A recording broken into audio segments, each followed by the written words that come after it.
जय माता दी। हवे प्रेम ई पूजा, हवे प्रेम ही ईश्वर। ई बात के हुए न सोचे न विचारे, एक दूसरे के दुश्मन भइल बाटे दुनिया।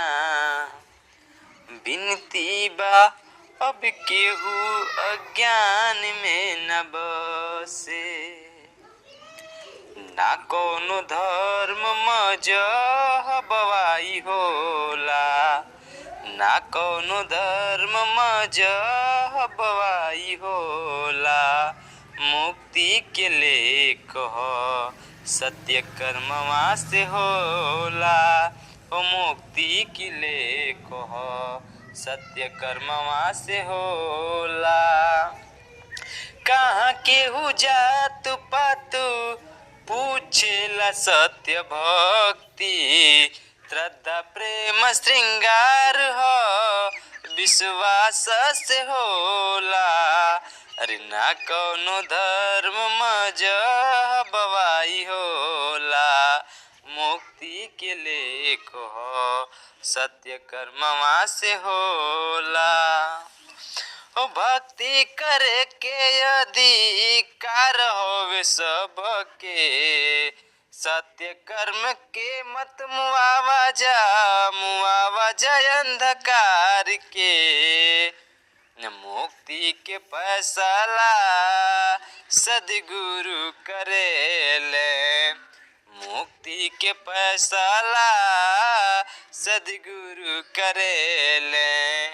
गौदान देहला से नाही मुक्ति होला, ना कोनो धर्म मजहबवाई होला। मुक्ति के लेख ह सत्य कर्मवा से होला। ओ एक ओरिया आत्म ज्ञान चले, एक ओरिया अध्यात्म। काहे के न सब समझत बाटे आत्मज्ञान के मोल हो।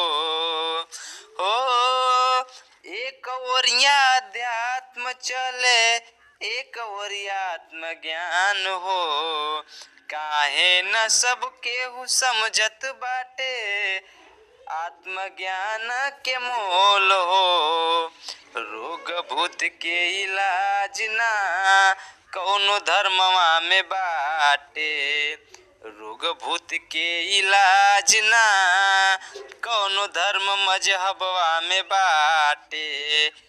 ओ मुक्ति के लेख ह सत्य कर्मवा से होला, ना कौनो धर्म मजहबवा से होला। मुक्ति के लेख ह सत्य कर्मवा से होला।